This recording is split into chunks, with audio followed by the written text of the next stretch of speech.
আমি আমার কাজটা করে ছাড়বো, আমি আমার কাজটা করে এখান থেকে যাবো। স্যার আপনি আপনার নিরাপত্তার অভাব করছেন কোনো পাইলট কার নেই। আরে একজন আইএএস অফিসারকে কি নিরাপত্তা লাগবে यार? আমি তো ইন্ডিয়ান অ্যাডমিনিস্ট্রেটিভ সার্ভিস অফিসার, আমাকে তো ইলেকশন কমিশন পাঠাচ্ছে, আমি আমার কাজটা করতে এসেছি, আমি আমার কাজটা করে ছাড়বো। এটা তো প্রশাসন আছে, ওনারা দেখে নেবে। এটা কি কোনো রাজনৈতিক দল বাধা দেওয়ার চেষ্টা আমি করছে? জানি না, এটা ওনারা।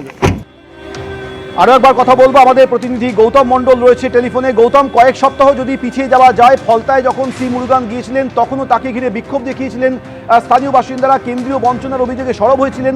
আজও এই হিয়ারিং সেন্টারে সেই কেন্দ্রীয় বঞ্চনার অভিযোগে সরব হচ্ছেন। শুধু তাই নয়, যখন তিনি বেরিয়ে যাচ্ছেন তখন সেই বিক্ষোভকারীরা তার গাড়ি ঘিরে ধরে একেবারে দফায় দফায় গাড়িতে চাপড় মারছেন, হামলা চালাচ্ছেন।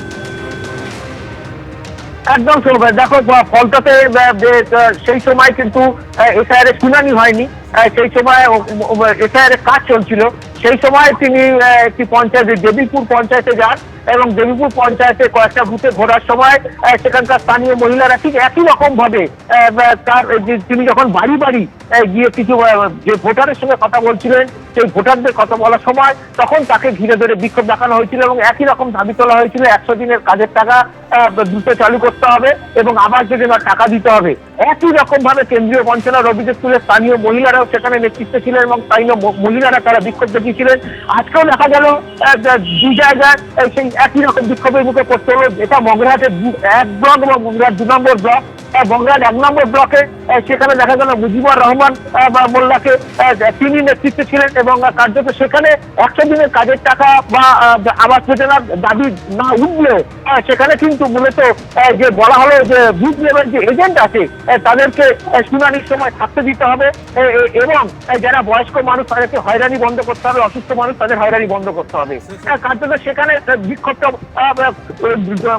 ততটা চরমে ওঠেনি, কিন্তু মগরাহাট 2 নম্বর ব্লকে যখন তিনি পৌঁছলেন শুনানি কেন্দ্রে তখন বিক্ষোভ পুরো কার্যত চরমে উঠলে এবং সেখানে সংখ্যাটাও অনেক বেড়ে গেল। মগরাহাট 2 নম্বর ব্লকে সেখানে মহিলার সংখ্যাটা অনেক বেড়ে গেল এবং তারা যখন থেকেই সি মুরুগান শুনানি কেন্দ্রের ভেতরে ছিলেন তার আগে থেকেই বিক্ষোভকারীরা বিডিও অফিসের বাইরে স্লোগান শাউটিং করছিলেন এবং দাবি জানাচ্ছিলেন, বিভিন্ন রকম দাবি জানাচ্ছিলেন। তারপরে তিনি যখন ওই শুনানি কেন্দ্র থেকে বেরিয়ে সামনে আইটিআই যে কলেজ আছে সেখানে যে শুনানি কেন্দ্র সেখানে যখন যাওয়ার জন্য যাচ্ছিলেন কার্যত দেখা গেল তার গাড়ি ঘিরে ধরলেন বিক্ষোভকারীরা, চত্বর মারতে শুরু করলেন। এখানে মগরাহাট থানার পুলিশকে দেখা যাচ্ছে ছবিতে, মগরাহাট থানার পুলিশ পীযূষ মন্ডল তিনিও বিক্ষোভকারীকে সরানোর চেষ্টা করছেন, যে গুটি কয়েক পুলিশ ছিলেন তারাও বিক্ষোভকারীকে সরানোর চেষ্টা করছেন। কার্যত বিক্ষোভকারী সংখ্যা একেবারে সেই ছবি দেখতে পাচ্ছি, পুলিশের উপস্থিতিতেই সি মুরুগানের গাড়িকে ঘিরে এইভাবে বিক্ষোভ দেখান বিক্ষোভকারীরা। তুমি আমাদের সঙ্গে থাকো, স্থানীয় ভোটাররা কি বলছেন শুনুন একবার।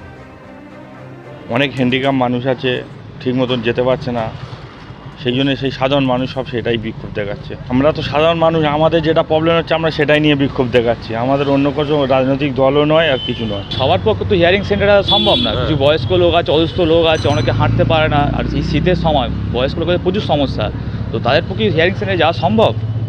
যারা 80 বছর হয়ে গেছে, 82 বছর, 83 বছর, তারা হাঁটতেই পারছে না ভালো করে, সেখানে কি যাওয়া সম্ভব হবে? তো তাদের যদি বাড়ি বাড়ি গিয়ে করা হতো সেটা সুবিধা হতো মানুষের অনেক। আজকে সাধারণ মানুষ বিক্ষোভ করেছে এখানটায়, কারণ অনেকে সবারই বাড়িতে কম বেশি বয়স্ক লোক আছে, অসুস্থ লোক আছে, সবাই তো আসতে পারছে না জায়গাটায় আমাদের। ওখানে তৃণমূলের জেলা পরিষদের অধ্যক্ষকে দেখা গেছে, মুজিবুর রহমানকে, তৃণমূল নেতাই বলা যায়, কি বলবেন?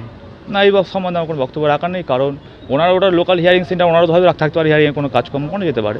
তো বিক্ষোভের সাথে আমাদের কোনো পলিটিক্যালের কোনো আমি খবর পাইনি বা জানিও না, এটা পুরো সাধারণ মানুষেরই বিক্ষোভ। আজ কমিশনের পর্যবেক্ষক সি মুরুগান এইভাবে বিক্ষোভের মুখে পড়েছেন 2 দফায়। আপনাদের মনে থাকবে গত কয়েক সপ্তাহে কলকাতায় সিও অফিসের বাইরে লাগাতার বিক্ষোভ দেখিয়েছেন তৃণমূলপন্থী বিএলওরা। বারবার বিক্ষোভ দেখানোর কারণে নিরাপত্তাজনিত কারণে সিওর নিরাপত্তা বাড়ানো হয়েছে, তাকে Y+ ক্যাটেগরি নিরাপত্তা দেওয়া হয়েছে। সেই আবহে এবার কমিশনের পর্যবেক্ষক সি মুরুগান দক্ষিণ 24 পরগনার মগরাহাটে গিয়ে এইভাবে বিক্ষোভের মুখে পড়লেন। শুধু তাই নয়, তার গাড়িতে হামলা হলো। এর আগে শিরাকোল হাই স্কুলে যখন হিয়ারিং সেন্টারে গিয়েছিলেন সি মুরুগান, সেখানে নথি দেখার সময় তাকে ঘিরে বিক্ষোভ শুরু করেন তৃণমূলের কর্মীরা। BLA 2কে থাকতে দিতে হবে, এই দাবিতে বিক্ষোভ দেখানো হয়।